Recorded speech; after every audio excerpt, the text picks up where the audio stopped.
Welcome to option trick achievers. இன்னைக்கு date பார்த்தீங்கன்னா 3/3/2022. இப்போ என்ன பார்க்க போகிறோன்னா pre market analyse for Nifty and Bank Nifty. ஓகேங்களா? இப்போ நம்ம இன்டர்நேஷ்னல் மார்க்கெட் பார்த்துடலாம். இன்டர்நேஷ்னல் மார்க்கெட்டில் பார்த்தீங்கன்னா சிங்கப்பூர் நிஃப்டி பார்த்தீங்கன்னா நம்மளுக்கு நியூட்ரலாக தான் இருக்குது.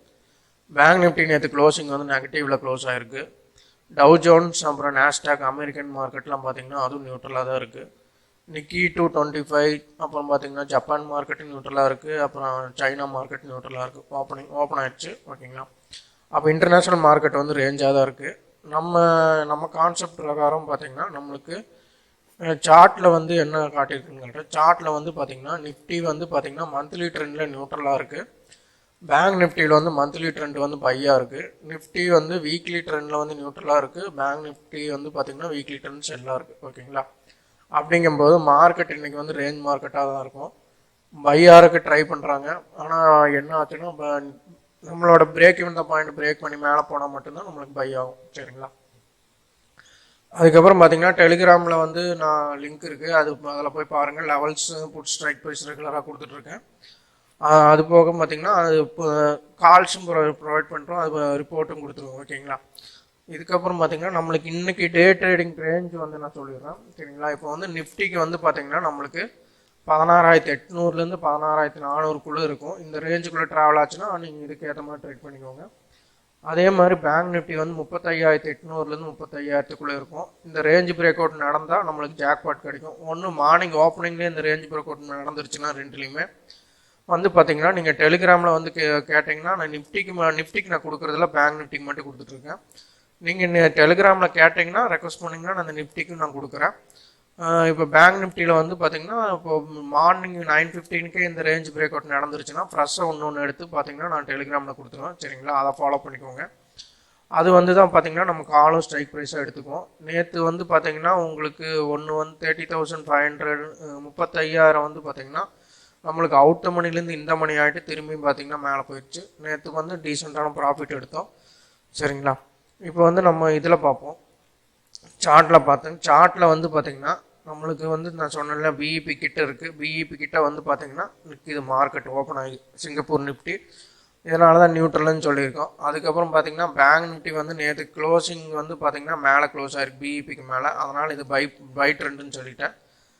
அதே மாதிரி வீக்லியில் பார்த்தீங்கன்னா பிஇபி கீழே இருக்குது மார்க்கெட்டு. அதனால் இது வீக்லி பொறுத்த வரைக்கும் நம்மளுக்கு செல் ட்ரெண்டு தான். இது பார்த்தீங்கன்னா நிஃப்டி பிஇபி கிட்ட இருக்குது. பிஇபி கிட்ட போயிட்டு மார்க்கெட்டு சஸ்டெயின் ஆகிட்டு இருக்குது. இப்போ இந்த பிஇபிக்கு மேலே ஓப்பன் ஆகி போயிட்டான்னா மார்க்கெட் பை ஆயிரும். அதுக்கப்புறம் பேங்க் நிஃப்டியும் திரும்பி பார்த்தீங்கன்னா கண்ட்ரோல் பின்னாடியே வருவாங்க. சரிங்களா? இதுதான் கான்செப்ட்டு. இன்றைக்கி நான் ஸ்ட்ரேஞ்ச் பார்த்தீங்கன்னா 35,800 35,000 வரைக்கும் நான் ரேஞ்ச் ஃபிக்ஸ் பண்ணிக்கிறேன். மார்க்கெட் ஓப்பனிங்கில் இந்த பிரேக் ஆயிடுச்சுன்னா நீங்கள் டெலிகிராமில் பார்த்துட்டு அதில் நான் என்ன ரேஞ்சு கொடுத்துருக்கேன்னா அந்த ரேஞ்சு பேஸ் பண்ணி நீங்கள் ட்ரேட் பண்ணிக்கலாம். இதெல்லாம் பார்த்தீங்கன்னா எஜுகேஷன் பர்பஸ்க்காக தான் சொல்கிறது. சரிங்களா? இது நீங்கள் ஓனாக ட்ரேட் பண்ணி எடுத்துக்கோங்க ப்ராஃபிட் அண்ட் லாஸு. என்னோடய கான்செப்ட் நான் எப்படி எக்ஸ்பிளைன் பண்ணுறேன். நான் பார்த்தீங்கன்னா அது எப்படி ரேஞ்ச் ஐடென்டிஃபை பண்ணுறேன்னா மார்க்கெட் ட்ரெண்டு எப்படி ஐடென்டிஃபை பண்ணுறேன் இதுதான். சரிங்களா? நம்மளுக்கு பார்த்தீங்கன்னா ப்ரீவியஸ் டேட்டா பேஸ் பண்ணி நம்ம பார்த்தீங்கன்னா இந்த break in the point support ரெசிஸ்டன்ஸ்லாம் ஐடென்டிஃபை பண்ணிக்குவோம். இது monthly break in the point. ஓகேங்களா? இது R1ங்கிறது ரெசிஸ்டன்ஸ், இது R2, இது S1 S2. ஓகேங்களா? இது நம்ம ரெகுலராக வரைஞ்சி வச்சுக்குவோம். இது ஒரு மந்த்து ஃபுல்லாகவே இந்த சப்போர்ட் ரெசிஸ்டன்ஸ் தான். சரிங்களா? இதில் பார்த்தீங்கன்னா பிஇபிக்கு மேலே சஸ்டெயின் ஆச்சுன்னா பை ட்ரெண்டு, பிஇபி கீழே சஸ்டெயின் ஆச்சுன்னா செல் ட்ரெண்டு. ஓகேங்களா? இதில் பார்த்தீங்கன்னா R2 பிரேக் பண்ணி மேலே போய் சஸ்டெயின் ஆகி நின்றுட்டானா மார்க்கெட் ஒன் சைட் மூமெண்ட்டாக கொடுத்துருவோம். அதே மாதிரி S2 பிரேக் பண்ணி கீழே சஸ்டெயின் ஆகி நின்றுட்டானா மார்க்கெட் கீழே ஒன் சைட் மூமெண்ட்டாக கொடுத்துருவோம். ஆனால் நம்மளுக்கு கண்டினியூஸாக என்னென்னா 2 to 3 மந்த்ஸாக ரேஞ்ச் மார்க்கெட்டாகவே இருக்குது. நம்ம அதனால தான் நம்மளுக்கு அந்த அளவுக்கு டே ட்ரேடிங்கில் நம்ம ப்ராஃபிட் பண்ணுறது ரொம்ப கஷ்டமாக இருக்குது. அதனால தான் நம்ம ஒரு 100 பாயிண்ட்ஸ் 120 பாயிண்ட்ஸ் அந்த மாதிரி புக் பண்ணிட்டு வெளியே வந்துடலாம். அது இது நிஃப்டிக்கு. இது பார்த்திங்கன்னா பேங்க் நிஃப்டிக்கு அதே மாதிரி தான் கான்செப்ட்டு. இந்த R2 பிரேக் பண்ணி மேலே சஸ்டெயின் ஆச்சுன்னா மார்க்கெட் மேலே போயிடும். S2 கீழே பிரேக் பண்ணி சஸ்டெயின் ஆச்சுன்னா கீழே வந்துடும். ஓகேங்களா? இதான் கான்செப்ட். அதே வீக்லிக்கு இதே கான்செப்ட் தான். ஆனால் என்ன லெவல்ஸ் மாறும். இது பார்த்திங்கன்னா இது இந்த சப்போர்ட் ரெசிஸ்டன்ஸ் மட்டும் மாறும். ஆனால் கான்செப்ட் எல்லாம் ஒன்று தான். சரிங்களா? இதுதான். இது போக உங்களுக்கு அந்த ரேஞ்ச் எப்படி ஐடென்டிஃபை பண்ணுறது, நான் இந்த ரேஞ்செல்லாம் எப்படி ஐடென்டிஃபை பண்ணணும்னு நீங்கள் தெரிஞ்சுக்கணும் அப்படின்னு நீங்கள் நினச்சிங்கன்னா நான் கிளாஸ் கண்டக்ட் பண்ணிகிட்ருக்கேன். அந்த கிளாஸில் வந்து ஜாயின் பண்ணிக்கோங்க.